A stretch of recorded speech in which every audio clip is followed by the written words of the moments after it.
Assalamualaikum dan salam sejahtera. Hari ini saya akan memaparkan berkaitan dengan borang-borang yang ada di dalam Jabatan Sumber Manusia. Di dalam pakej yang saya dedahkan kepada anda semua ini mengandungi 3 perkara utama ya, dan termasuk form ini adalah 4 item yang anda akan perolehi jika memiliki pakej manual HRD yang saya telah sediakan. Jika anda ingin mendapatkannya, anda boleh pergi ke link di description, pergi ke blog saya. Okey, di dalam video-video yang sebelum ini saya telah memaparkan pertamanya HR Department SOP ya. Itu merupakan manual induk untuk rujukan anda dan juga ketua-ketua jabatan di syarikat anda mengetahui apakah yang pihak syarikat lakukan dalam mengendalikan kaki tangan syarikat dan bagaimana pihak syarikat memberikan pengurusan ataupun latihan supaya pekerja-pekerja yang kita ambil itu boleh menjalankan tugas dengan berkesan ya. Okey, item nombor 2 yang saya telah dedahkan adalah Employee Handbook untuk Eksekutif. Item ketiga, Employee Handbook untuk Non-Eksekutif. Dan ini merupakan borang-borang yang boleh kita print ya, untuk anda gunakan di syarikat anda. Okey, borang-borang ini juga saya lakukan di dalam Word document ya, di mana setelah anda menerima folder ini, anda boleh edit serba sedikit sekiranya ada perubahan supaya bersesuaian dengan nature of business syarikat anda. Okey, borang-borang ini telah saya sediakan dan anda boleh print sahaja ya. Okey, borang yang pertama merupakan manpower requisition ya.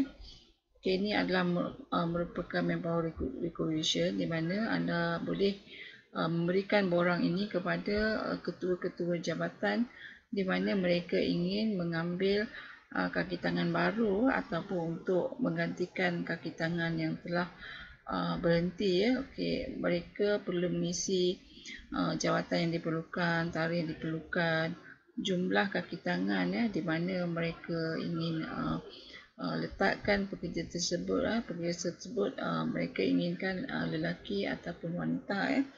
Kelayakan yang diperlukan bersesuaian dengan job description di dalam jawatan yang mereka inginkan ya, dan pengalaman-pengalaman yang diperlukan supaya boleh menjalankan tugas bagi jawatan yang mereka kehendaki.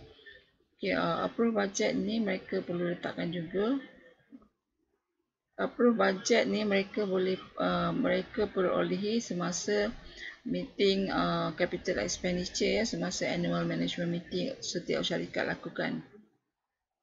Okey, dalam tempoh setahun mereka mempunyai bajet tertentu ya untuk jumlah kaki tangan mereka di dalam jabatan-jabatan tertentu. Jadi sekarang mereka kena letakkan berapakah jumlah yang sebenarnya mereka ada ya, dan berapakah jumlah bajet yang telah ditetapkan. Mereka juga perlu mengisi kenapa mereka memerlukan pekerja tersebut. Adakah mereka ingin mengambil kaki tangan kerana menggantikan kaki tangan telah berhenti ataupun perlukan kaki tangan untuk mengendalikan projek-projek baru. Sekiranya mereka mengambil kaki tangan untuk jika kelihatannya untuk meringankan tugas mereka, mungkin pihak Jabatan Sumber Manusia boleh review ya, walaupun ada bajet tapi kena review juga sama ada alasan untuk mengambil pekerja itu valid ataupun sekadar untuk mengurangkan workload mereka yang sedia ada yang boleh dilakukan dalam working hours tersebut. Kerana mereka pun perlu meletakkan job description ya. Job description apakah yang akan dilakukan oleh pekerja-pekerja tersebut. Okay, melalui job description ini, pihak HR juga akan boleh matchkan dengan kelayakan dan juga experience yang kandidat-kandidat baru itu yang mereka letakkan di dalam resume yang mereka hantar ke syarikat kita ya. Okey, setelah borang ini, borang seterusnya ialah borang jawatan kosong. Borang jawatan kosong ini akan diisi oleh kandidat-kandidat yang datang temuduga pada hari temuduga dijalankan. Borang ini lebih kepada kaki tangan eksekutif dan juga kaki tangan di bahagian pentadbiran ya. Seperti kaki tangan kerani akaun, kerani pentadbiran dan sebagainya. Okay, ini merupakan page kedua borang permohonan jawatan kosong. Ini page yang ketiga di mana mereka perlu menulis projek-projek yang telah mereka lakukan dan tahun-tahun yang mereka telah menjalankan projek tersebut. Ini merupakan referee di mana rujukan-rujukan yang kita boleh kontak berkaitan dengan latar belakang calon-calon yang datang temuduga tersebut.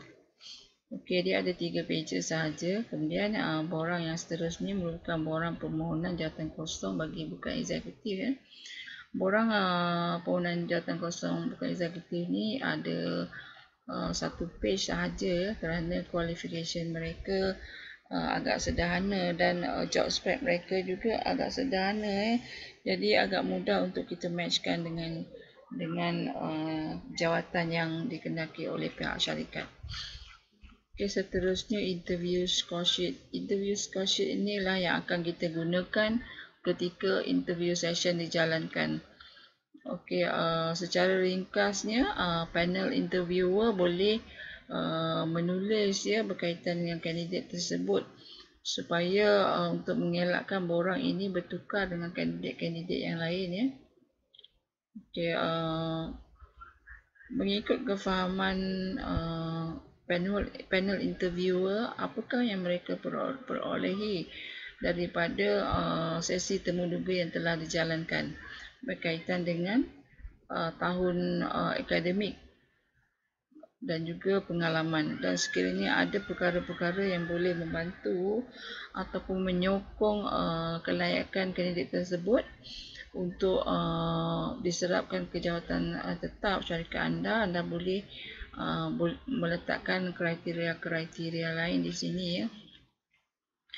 Okey, page number 2 ini berkaitan dengan kriteria yang kita evaluate kandidat-kandidat yang datang temuduga. Pertamanya berdasarkan qualification, sijil yang mereka ada, kelayakan akademik yang mereka ada.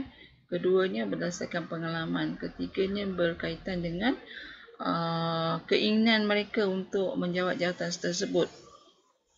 Sama ada mereka sangat memerlukan kerja tersebut ataupun sekadar ingin belajar di syarikat kita ataupun sekadar ingin mendapatkan pekerjaan kerana untuk sara hidup.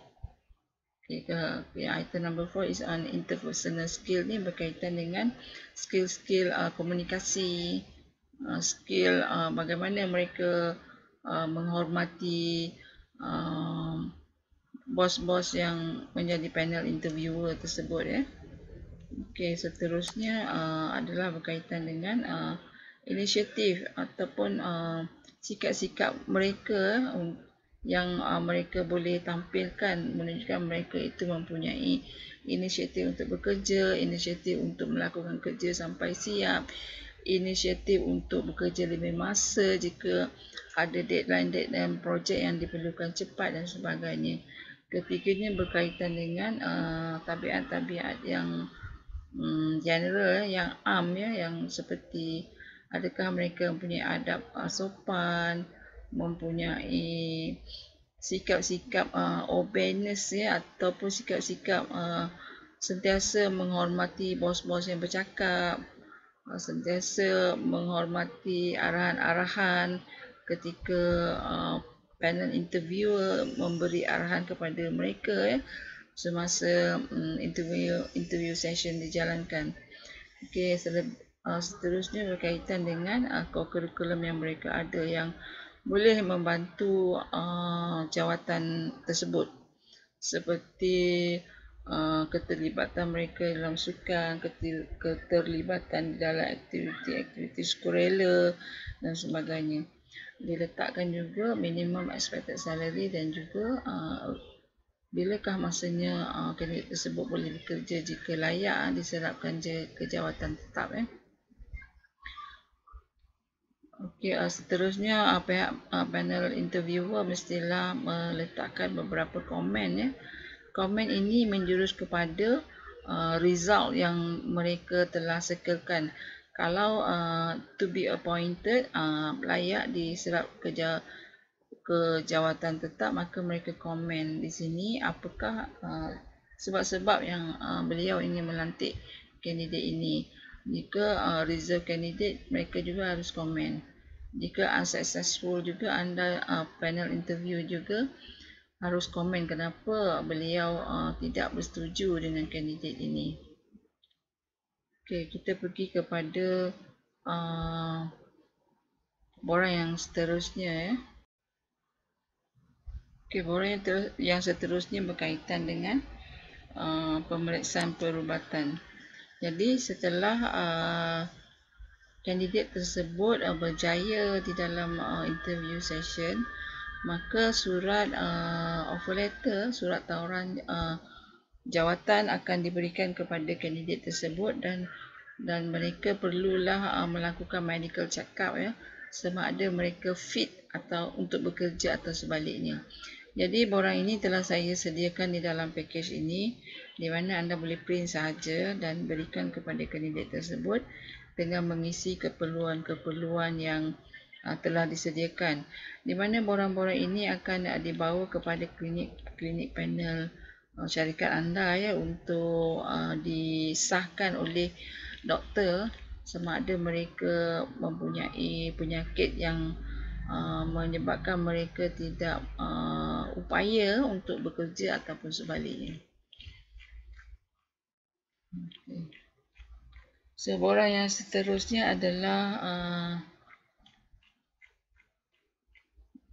ini medical examination sama juga, tetapi di dalam bahasa Inggeris sekiranya ada doktor-doktor yang ingin borang di dalam bahasa Inggeris Okay, borang yang seterusnya merupakan borang pengkalan data pekerja di mana borang ini mestilah diisi ketika mereka menghadiri sesi temuduga pada hari pertama mereka melaporkan diri di syarikat kita. Okay, mereka perlu meletakkan gambar, nama dan kita akan berikan nombor staff kepada mereka. Ini borang-borang ini kita nampak seperti agak manual tapi sebenarnya sangat membantu, sangat helpful. Mudah kita mencapai pengkalan data ini setelah kita masukkan ke dalam fail-fail yang tertentu dan daripada fail itu nanti kita akan isi maklumat ini ke dalam data peribadi yang automated yang kita telah sediakan sistem dia yang link dengan sistem payroll, sistem pembayaran gaji. Tetapi jika syarikat anda tidak mempunyai sistem yang ready, computerized yang dah ready, anda boleh saja menggunakan borang-borang ini yang disimpan di dalam fail-fail yang tertentu. Okay, ini merupakan detail-detail peribadi yang perlu mereka isi.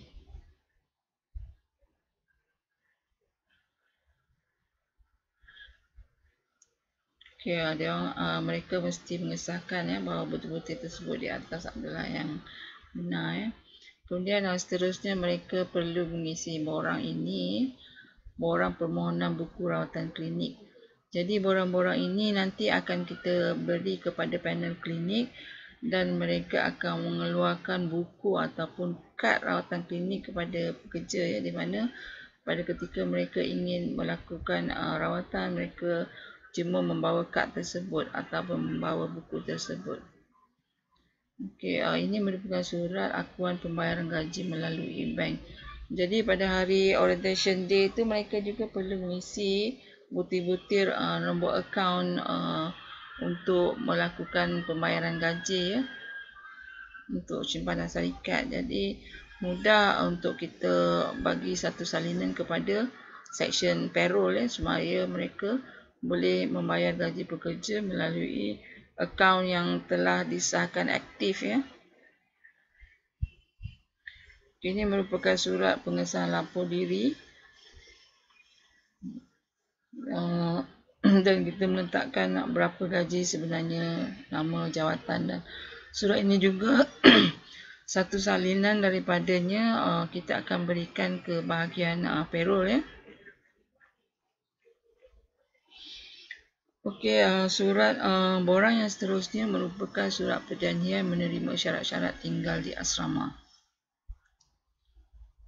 Okey, ini merupakan surat perjanjian menerima syarat-syarat tinggal di asrama.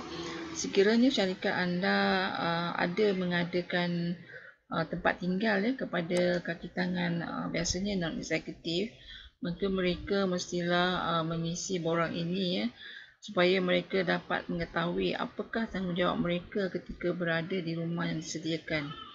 Dari segi keselamatan, lawatan pelawat, kelakuan dan berapa bayaran yang kita ambil ya daripada mereka. Jadi di syarikat lama kami dulu kita membuat potongan sebanyak RM50 sebulan ya.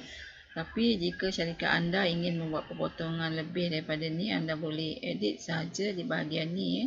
Memandangkan borang-borang ini juga merupakan borang-borang yang boleh diedit.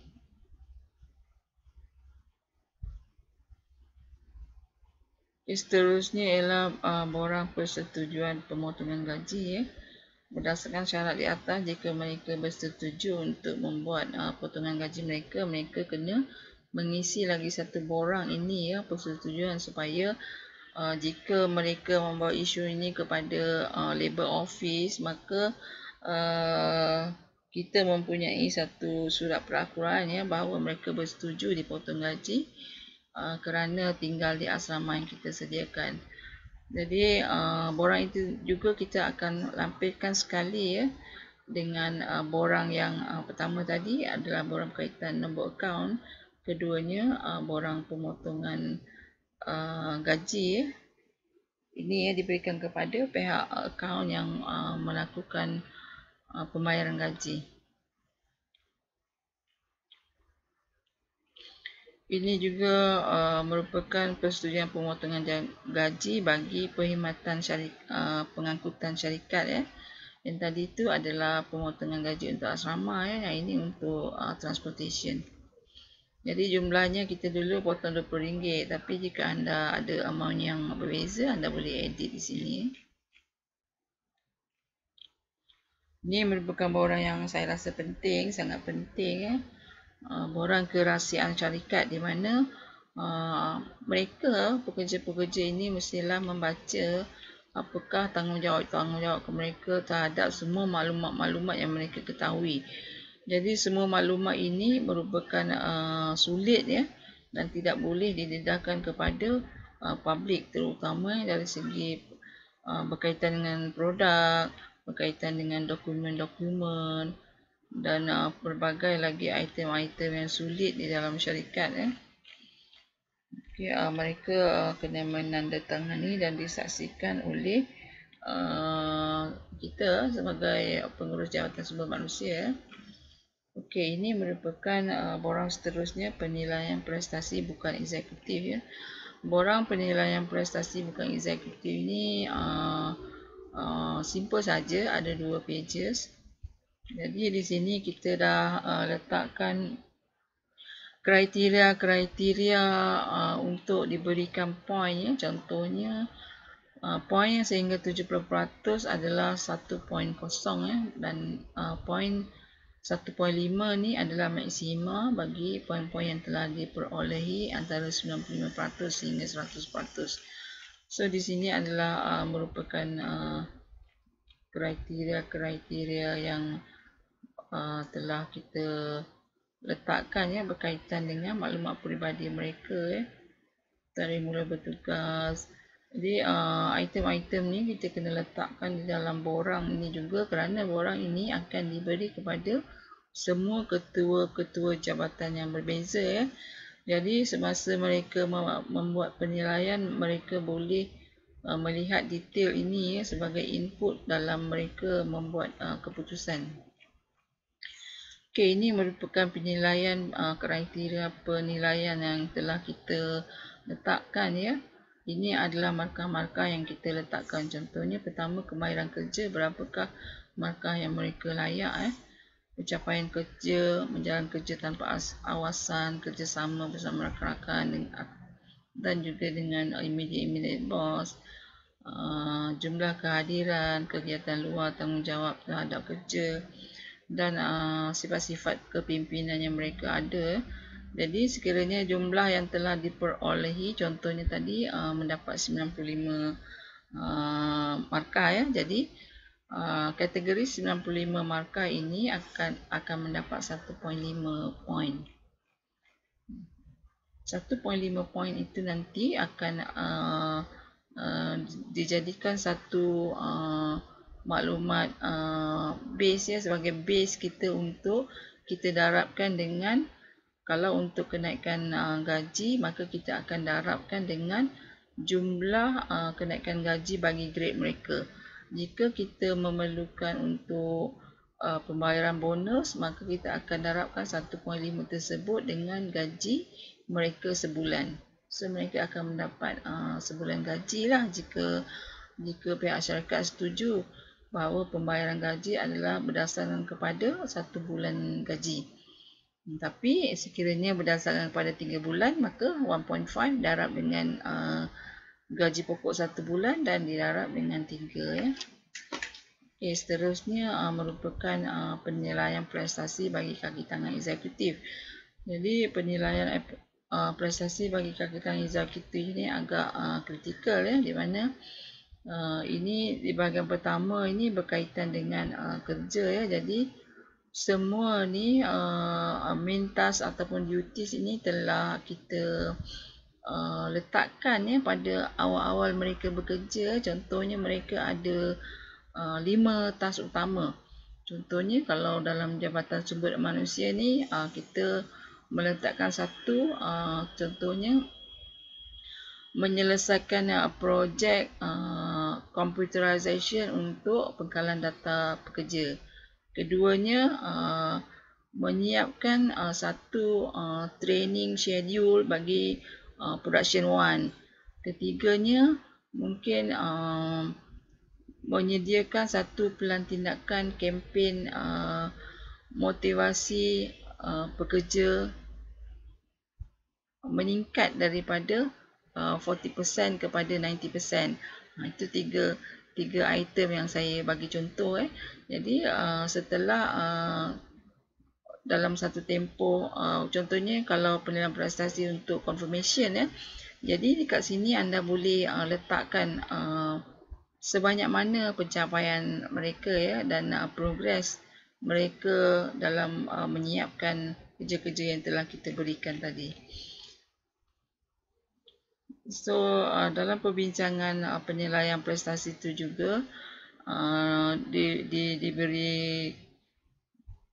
diberitahu apakah main task ataupun duties yang untuk next review period. Contohnya next review mungkin selepas disahkan dalam jawatan. Okey, kita letakkan lagi berapakah item-item tugas-tugas utama ya, dan bilakah jangkaan masa tugas-tugas tersebut mesti disiapkan. Dan kita pun boleh discuss dengan mereka apakah keperluan mereka ya dalam membantu menyiapkan tugas-tugasan ini. Mungkin dari segi ingin komputer peribadi, ataupun mungkin memerlukan satu ruang kerja yang selesa, dan juga memerlukan seorang bantuan dari segi kerani ya, yang attach dengan mereka. Okey, dalam perbincangan itu juga kita berbincang dengan mereka apakah matlamat mereka bekerja dengan syarikat kita dalam tempoh 5 tahun. Apakah career path yang mereka inginkan, yang mereka harapkan. Dan daripada sini juga mereka boleh justify apakah asisten yang mereka perlukan, mungkin dalam bentuk latihan, dalam bentuk buku, dalam bentuk kursus, ataupun dalam bentuk peralatan ya. Jadi anda boleh letakkan remarks sama ada anda akan bilakah anda akan memberi mereka perkara-perkara yang mereka perlukan. Jadi seterusnya di dalam part 2 ini adalah kita membuat review berkaitan tugas-tugas yang kita telah bincangkan pada awalnya ya. Okey, jadi untuk kenaikan gaji dan juga bonus pada hujung tahun, borang ini juga yang akan kita gunakan ya. Kita tulis semula apa yang telah kerja-kerja yang telah dipersetujui dan kita akan lakukan rating berapakah poin yang mereka capai ya. Dan sekiranya kerja-kerja tersebut tidak boleh dilengkapkan, dicapai, apakah reason mereka. So daripada situ kita contohnya kita mendapat kita letakkan task ini ada 5 ya. Jadi 5 ni berapa rating yang mereka perolehi. Jadi 5 item katalah setiap satu mereka mendapat rating yang excellent ya. Jadi 5 kali 4 20 ya. Jadi poin keseluruhan ni 20 dan sini juga 20. Jadi untuk kiraan yang sebenarnya berapakah poin yang mereka perolehi yang saya dah beritahu tadi ya, multiply 1 ni kolom darabkan kolom yang 1 ini dengan 5. Kenapa 5? Sebab kita ada 5 item tugasan yang kita buat analisis ya. Ini merupakan borang performance appraisal ya, di mana borang ini digunakan ketika untuk confirmation dalam jawatan, dan borang ini juga sebagai asas kepada penilaian untuk kenaikan gaji pada setiap 1 Januari dan juga pembayaran bonus. So seterusnya juga ada dari segi penilaian secara detail ya, berkaitan kebolehan ataupun keupayaan pekerja tersebut. Pertamanya dari segi job knowledge, dan poin yang diberikan adalah 10 ya maksimum ya. Begitu juga ability to plan and organize, judgement, dan juga cara mereka membuat keputusan, bagaimanakah sikap ataupun sifat kepimpinan mereka, dari segi interaksi dengan kaki tangan lain ya. Dan juga berkaitan dengan staff development. Maksudnya jika mereka sebagai seorang eksekutif ataupun manager, mereka mestilah mempunyai kebolehan untuk melatih kaki tangan bawahan mereka ya. Ini juga diberikan jika menepati kehendak syarikat ya, maka kita letakkan rating excellent ya dengan markah 10 markah ya. Juga kebolehan dalam ability to improve methods, memperbaiki flow kerja ataupun cara kerja ya. Dan juga dari segi penilaian attitude ya. Okey, seterusnya nanti kita akan jumlahkan berapakah overall performance mereka ya. Contohnya objektif tadi kita ada 20 points ya. Jadi berapakah yang mereka dapat ya. Begitu juga dengan job knowledge, ability to plan and organize, decision making, sehinggalah kepada attitude. Jadi jumlah keseluruhannya kalau mereka mendapat excellent point adalah 100. Tetapi ini adalah di sebelah ini, kolom ni di bahagian jumlah yang mereka perolehi ya. Contohnya mereka mendapat 75 point sahaja. So 75 points adalah dalam kategori 66 hingga 80 point. Above average ya. So above average ni adalah dalam lingkungan point untuk pembayaran gaji adalah 1.3 ya, 1.3 saja ya. So 1.3 didarab dengan tangga jumlah kenaikan gaji dalam grade beliau ya. Jumlah tersebutlah yang akan diberi untuk kenaikan gaji pada 1 Januari nanti. Dan jika untuk pembayaran bonus, maka 1.3 ini didarabkan dengan gaji pokok mereka dan didarab dengan jumlah bulan bonus yang telah pihak syarikat tentukan. Okey, seterusnya pihak appraisal ya, ataupun majikan-majikan ataupun manager-manager yang membuat sesi appraisal ya dengan kaki tangan ataupun appraisee. Mereka perlu meletakkan komen ya, kenapa mereka memberi poin sebegitu rupa ya, supaya ini nanti akan dibaca oleh employee ya. Maksudnya komen ini manager yang tulis, dan setelah diberitahu ataupun dibuat discussion dengan employee, maka employee akan menurunkan tanda tangan dan design by appraiser dan juga approved by managing director ataupun orang yang lebih atas daripada pegawai yang melakukan penilaian performance ya.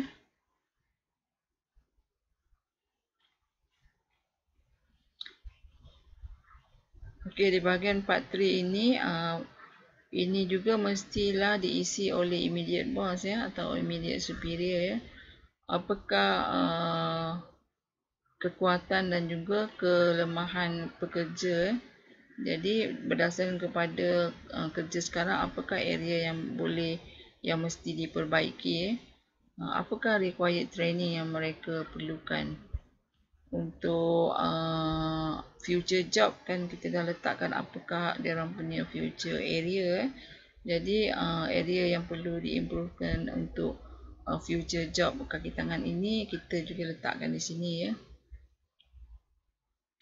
Jadi seterusnya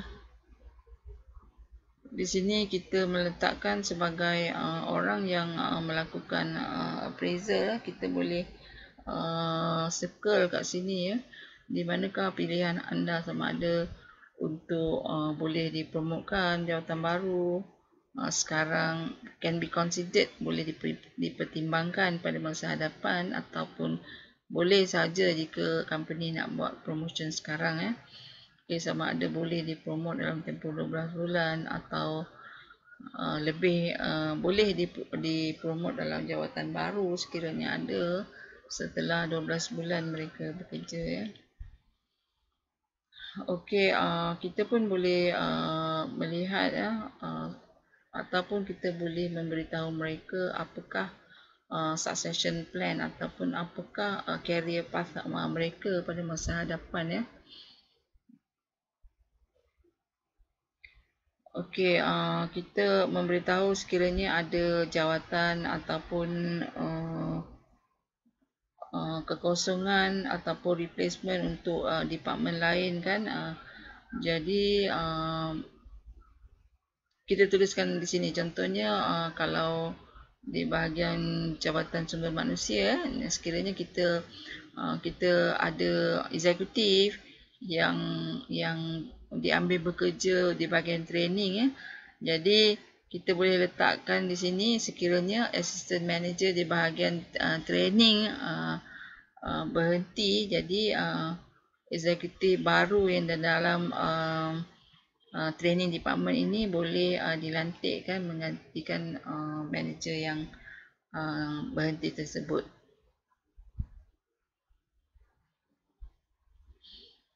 Okey, borang ini ditandatangani oleh immediate superior yang melakukan performance appraisal, tanda tangan dan tarikh beliau melakukan performance appraisal ya.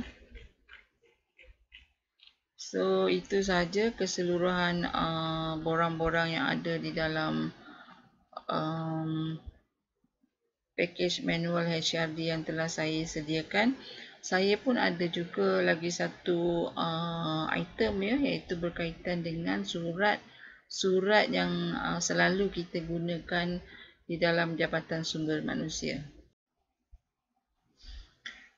Okey, ini merupakan antara surat-surat yang telah saya sediakan di dalam package manual HRD ini ya. Ini merupakan surat confirmation ya. Contoh telah saya sediakan. Kemudian surat pelantikan jawatan. Maksudnya ini surat offer letter ya.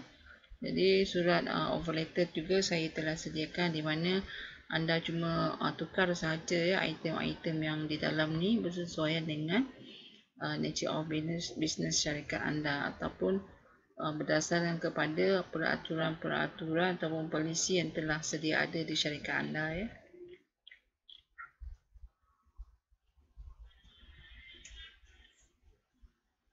Kemudian di sini juga ada satu lampirannya penerimaan pelantikan jawatan ya. Ketika mereka melapor diri, mereka kena menandatangani penerimaan pelantikan jawatan ya.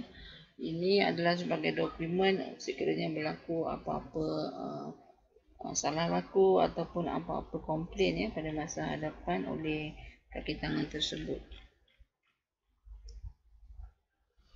Okey, seterusnya saya pun ada menyediakan surat kenaikan gaji tahunan ya. Walau bagaimanapun, jika anda tidak bersetuju dengan ayat-ayat di sini, anda boleh edit saja ya. Surat kenaikan pangkat, surat tamat tempoh percubaan,